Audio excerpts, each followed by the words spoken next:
Because you are an asset in your life. You're probably the most important asset in your life.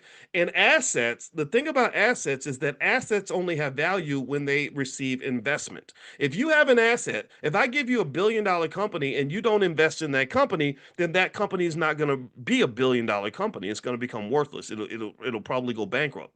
So the same thing is true with you as a human being. In order for you to have a healthy soul, you've got to feed your soul. In order for you to be intelligent, you've got to feed your mind.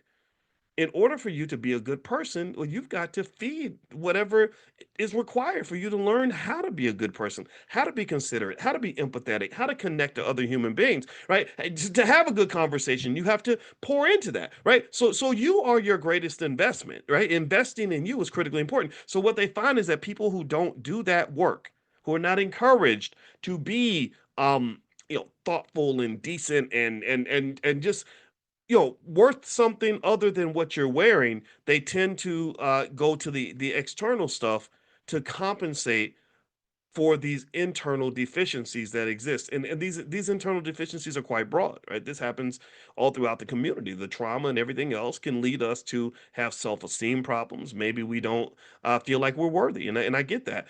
So it says here that when people lack inner fulfillment, like competence, autonomy, or relatedness, they often seek external validation. So you need other people to tell you that you're worthy because you internally don't believe that you're worthy. You ever see that? You ever see somebody like that? And it's sad. It's very sad to me because what that leads to is you end up kind of chasing around other people trying to get them to see you because you've never truly seen yourself.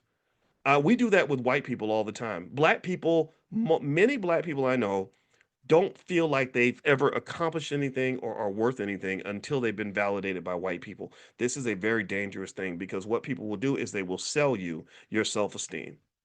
They will say, you ain't nothing but a nigga. But here, if you buy this Gucci belt, then you'll be a fancy nigga.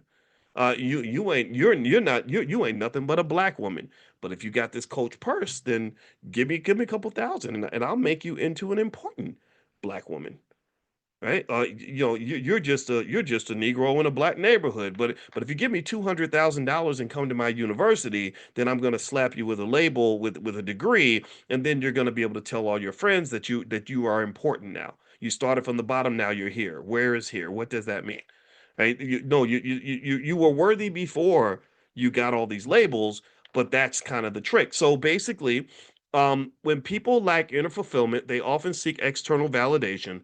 Flashy purchases are used to fill emotional voids or prove worth to others. So a great way to save money is not just to invest in the stock market.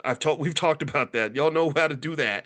An even better way, a bigger, better investment that you can make that's more valuable than buying Nvidia stock is to invest in you and your self-esteem so that when somebody comes and tries to sell you your self-esteem, you can say, no, thank you. I already have that. I already have that. I'm not gonna feel any better about who I am because you sold me a $3,000 purse.